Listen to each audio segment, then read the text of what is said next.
Hey, everybody. Welcome back. Palmer's Art here.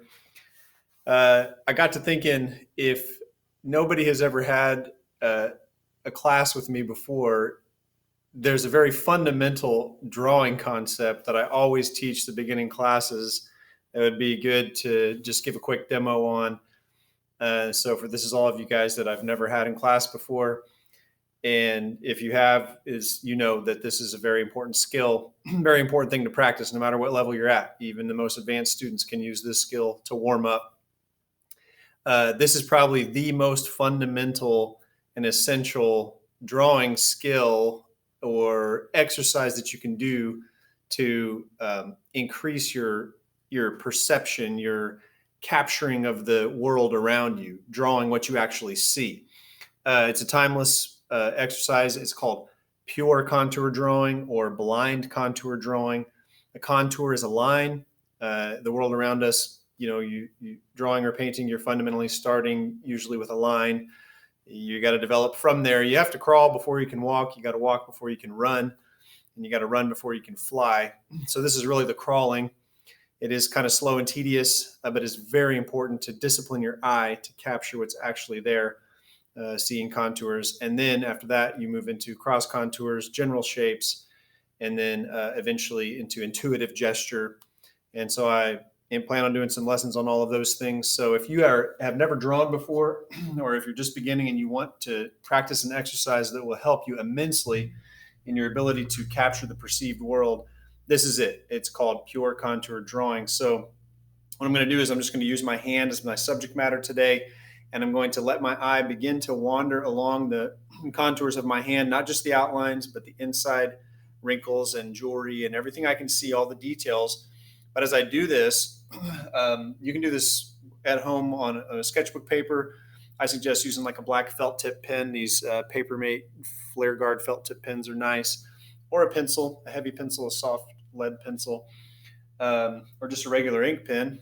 But the idea here is to not worry about what your drawing is going to look like. You're just going to capture exactly what you see. So I'm beginning here on the side of my hand, and as I let my eye wander along the contours of my hand, the eye can travel very, very fast. So the discipline here is to slow the eye down. Uh, you don't really want to pick up the pen, pencil, whatever you're using, and you don't want to look at the drawing is the key. So I'm just going to begin over here on the next finger. I'm not really worried about where stuff is landing on the paper for this exercise. This is just a map of my visual perception. As I'm perceiving this, my marker is capturing it. So it's almost like a seismograph, like the eye and the pen are in sync. Try to slow the eye down, get it in sync with what you're seeing. And what this does is it disciplines your eye to capture what's actually there, not what you think you know. As we grow up, we develop symbol systems for things, and it actually gets in the way of drawing, of seeing what's actually there. Now, it's just a small step to go from that to where I am able to look at the drawing and capture what I'm seeing and making sure that it lands in the right place. Problem is, most people, they just get too excited and too concerned about what this looks like, so they spend all their time looking at the drawing rather than at the subject matter in front of them. So this exercise right here, this blind contour drawing, is a very important exercise. I've even seen students, you can see the cognitive shift from the left side of the brain into the right side, which is the perceptual side of the brain, like Betty Edwards drawing on the right side of the brain.